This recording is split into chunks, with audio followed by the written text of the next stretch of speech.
आता जर पाहिलं तर सर्वत्र पाऊस सुरू आहे आणि मागील 48 तास झाले पुण्यामध्ये मुसळधार पावसाची हजेरी आपल्याला पाहायला मिळते। तर यामुळे पुणेकरांचं जनजीवन जे आहे ते विस्कळीत झालेलं आहे आणि एकूणच जर सध्याची परिस्थिती पाहिली तर पुण्यातील सिंहगड रोड परिसरातील आनंदनगर आपण या ठिकाणी आहोत आणि या ठिकाणचे काही रहिवासी आहेत त्यांच्या घरामध्ये पाणी शिरलेलं आता सध्याची परिस्थिती आहे।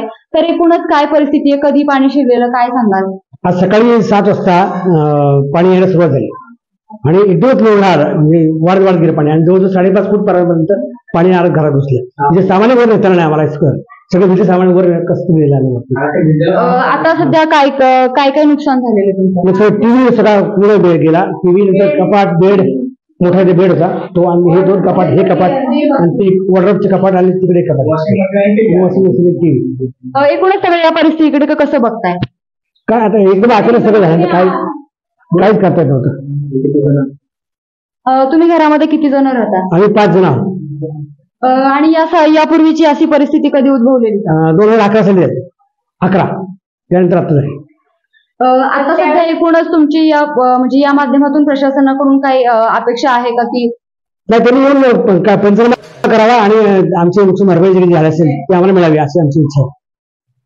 काय सांगाल या सगळ्या परिस्थितीबद्दल? नाही म्हणजे पहिलं म्हणजे कसं त्यांनी अगोदर सांगायला हवं होतं की सतर्क राहा म्हणून आणि वेळेवर सांगितल्यामुळे अचानक सामान शिफ्ट करायला खूप त्रास झाला आणि नुकसान खूप झालंय। म्हणजे आपण जर बघितलं तर घर चालवताना एक पैसा जमा करून आपण ते घर चालवत असतो, परंतु एवढ्या मोठ्या प्रमाणात नुकसान झाले तर आता इथून पुढे त्याचे काय कसं? नाही आम्हाला नुकसान भरपाई मिळालीच पाहिजे। पहिली मुख्य म्हणजे एकटेच कमवणार आहे मुलगा फक्त आहे रिटायर्ड, बाकी काही म्हणजे सांगायचं म्हणजे तसं जेमतेमच असे हे। मग आता सध्या तुमची व्यवस्था कुठे करण्यात आली? नाही वरती आहे ना, वरती थांबलोय, वरती शिफ्ट झालं। या परिस्थितीच्या माध्यमातून तुम्ही प्रशासनाला काही सांगू इच्छिता का? प्रशासनाने त्यांनी प्रत्येक वेळी म्हणजे सांगितलं पाहिजे, काही व्हायला नाही पाहिजे असं नुकसान होतं का म्हणे। एकदम सोडलं गेलेलं पाणी सांगताना चुकीचं सांगितलेलं की 9,000 पीसेस 35,000 27,000 मग सोडताना जास्त सोडलेलं।